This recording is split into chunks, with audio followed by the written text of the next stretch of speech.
Assalamualaikum bre, balik lagi di channel programmer copy paste, coding santai, santai terus. Di episode kemarin kita berhasil mengaplikasikan ORM dengan Squareless di Node.js, yaitu dengan kita membuat sebuah model, lalu mengumpulkan di indeks, membuat controller, lalu mengumpul di indeks, lalu di rootnya kita langsung memanggil controller yang kita buat.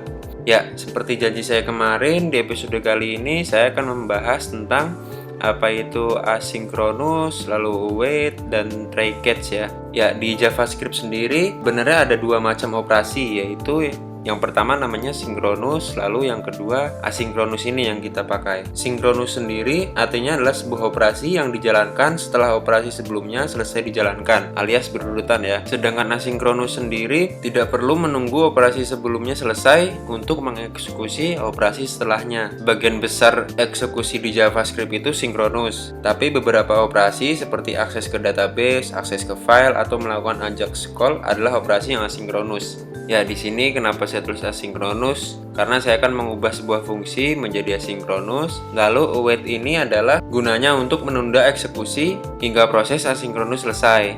Jadi result ini nggak akan jalan sebelum proses find all mahasiswa ini selesai. Lalu try catch di sini adalah sebagai untuk menghandle error saja. Tapi then di sini sebenarnya nggak perlu ditulis ya, karena kita udah pakai try catch. Lalu di episode kali ini saya akan melengkapi semua metode yang pernah kita bikin di roots waktu itu ya.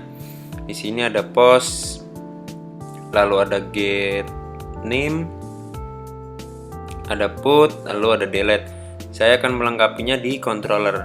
Pertama-tama kita edit yang get-nya dulu, get all dulu, kita hapus then-nya ya.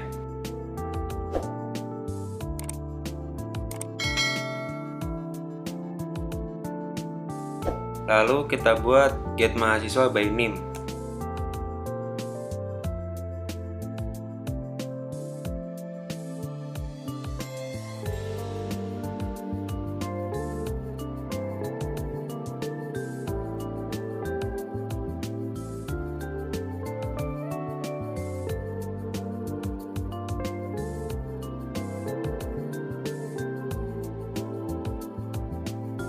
Oke, get mahasiswa by name selesai. Di sini controller.getOne ini bisa diganti sesuai keinginan kalian ya. Try catch jangan lupa, lalu kita buat variabel mahasiswa, await model mahasiswa find all. Tapi di sini kita tambahkan suatu kondisi where di mana name sama dengan rect params.name. Lalu sama ke di atas, jika mahasiswa datanya lebih dari 0 maka mahasiswa ditemukan, lalu keluarkan data mahasiswanya. Dan else mahasiswa tidak ditemukan, message-nya tidak ada data. Oke, errornya sama kayak di atas, langsung kita paste saja. Selanjutnya kita buat controller post.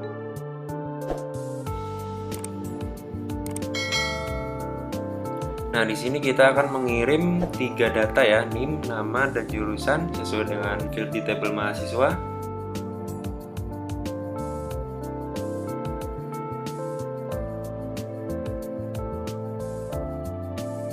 Ya, post sudah selesai. Seperti biasa, kita buat variabel mahasiswa, model mahasiswa. Nah, di sini perintahnya adalah create. Kalau yang tadi kita find all, di sini kita create karena kita akan meng-create data. Kita bawa 3 variabel di sini ya, name, nama, jurusan sesuai dengan field di tabel mahasiswa yang kita bikin waktu lalu. Lalu rest statusnya di sini kenapa 201? Ini sebenarnya aturan standar ya. Jadi ketika kita berhasil menambah, maka HTTP statusnya 201 berhasil tambah data mahasiswa. Lalu nanti kita akan menampilkan datanya ini adalah data yang kita insert. Catch-nya sama, error.message. Lalu selanjutnya kita akan buat controller put untuk mengupdate data mahasiswa.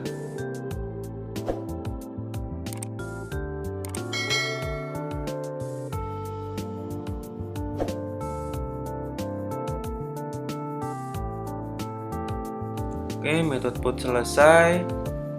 Variabel mahasiswa di sini perintahnya adalah update karena kita akan mengubah. Kurang parameter name ya. Di sini sudah saya tambahin where name sebenarnya request param name. Lalu yang terakhir delete.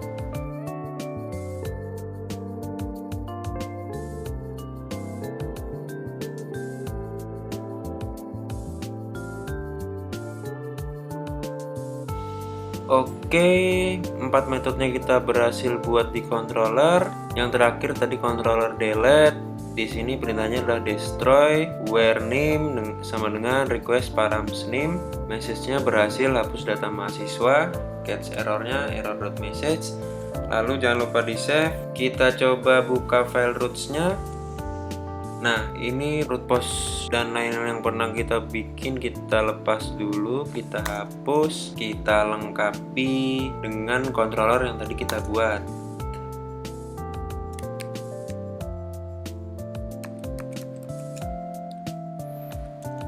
Yang kedua tadi get, ini dengan parameter name, nama functionnya get1, lalu post controller mahasiswa dot post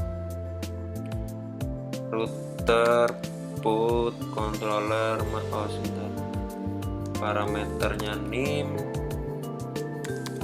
namanya put, lalu yang terakhir delete dengan parameter name delete.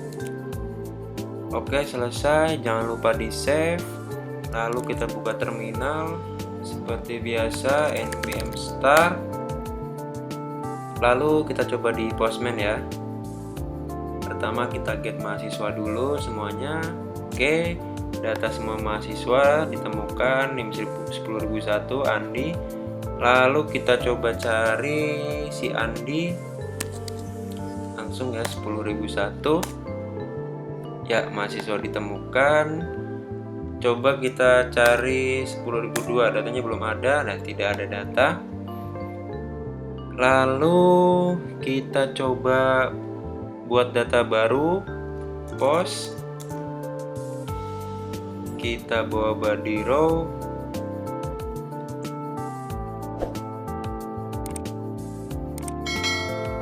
Kita akan buat data baru, namanya 10.002, nama Budi, jurusan akuntansi. Metodenya post, kita kirim. Ya, berhasil tambah data mahasiswa, NIM-nya 10.002, Budi akuntansi. Lalu kita coba get all dulu. Ya, datanya masuk 10.002, Budi akuntansi. Kita coba cari si Budi, NIM-nya 10.002. Ya, ketemu Budi. Lalu kita update. Kita update parameternya si Budi, parameter NIM-nya Budi 10.002. Payloadnya NIM-nya kita hapus, namanya kita ganti Rio Manajemen. Kita kirim, ya berhasil ubah data mahasiswa. Kita coba get lagi, get all dulu. Ya, namanya Rio Manajemen, otomatis kalau di sini kita cari 10.002, ya Rio Manajemen. Lalu yang terakhir delete. Delete parameternya 10.002, kita akan menghapus si Rio ya. Kita coba delete. Oke, berhasil hapus data mahasiswa. Kita cari si Rio, ada? Tidak ada data. Nah, kita mau coba error handling dari try catch-nya ya. Kita coba salahin aja di sini get all-nya modelnya mahasiswi. Kita save. Padahal kita tahu mahasiswinya sebenarnya nggak ada ya, kita belum define model mahasiswi. Lalu kita coba jalanin. Nah, di sini akan keluar message errornya cannot read property find all of undefined. Jadi otomatis find all-nya di sini model mahasiswi undefined karena belum kita define di modelnya di sini. Oke, hari ini kita berhasil ngelengkapin controller dengan metode yang kemarin kita bikin di roots. Dari metode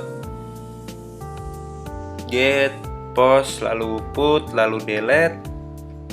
Di episode berikutnya kita ngapain? Ditunggu aja. Jangan lupa like, comment, dan subscribe. Jika konten ini bermanfaat, silahkan di-share ke teman-teman kalian. Sampai jumpa di episode berikutnya. Wassalamualaikum warahmatullahi wabarakatuh.